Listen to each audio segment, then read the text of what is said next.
Assalamualaikum warahmatullahi wabarakatuh mga ka-okti. For today's video ay gagawa po tayo ng fudgy bar cake for my husband 19 years old. So lalagyan natin yung fudgy bar dyan sa lalagyan na yan hanggat mapuno po siya. At kailangan ay ganito na po ang kalalabasan niya mga ka-okti. And need po natin na wala siyang mga butas-butas. And actually yan na ilalagay natin pa mga ingredients: plain white gulaman. Dapat chocolate gulaman talaga siya mga ka-okti. Kaya nga lang is wala talaga akong nakita dito yung chocolate gulaman. Kaya lalagay na lang natin siya ng dalawang Milo para maging ano na rin siya, maging chocolate na rin yung kalalabasan niya.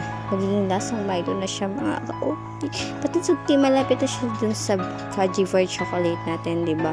Ano magagawa? Wala tayong makita eh. Di, no choice na lang gagawin natin.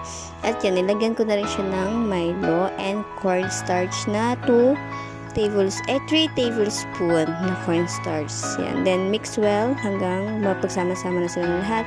Then, bring the condensed milk. So, yan mga ka-okti. Ang napili po natin dyan mga ka-okti ay cowbell.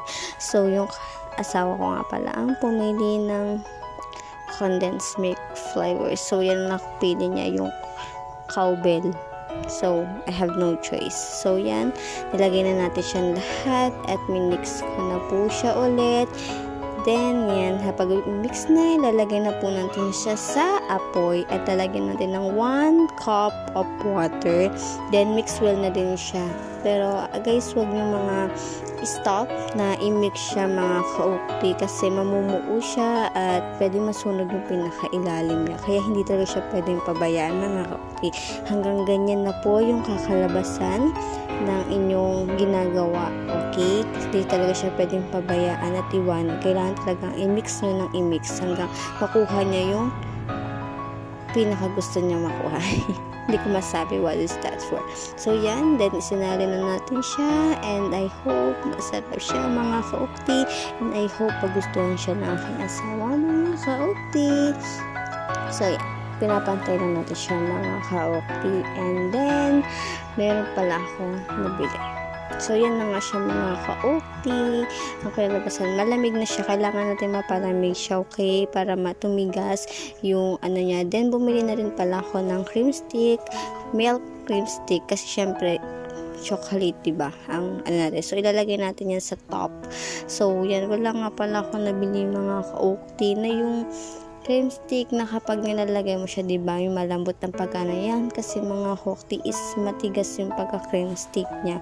Kaya hindi maganda ilagay sa top niya. Kaya so, pangat talaga yung kanalabasan. Pangat yung pagkakalagay sa top niya. So, I have no choice. Pinagpatuloy na lang namin. Pinagpatuloy ko na lang siyang ilagay mga ka-okti hanggang sa ganyan ang kinalabasan. Katulong ko nga pala dyan yung asawa ko. Syempre, and he said he's still excited to eat. So, what are you waiting for mga ka-okti?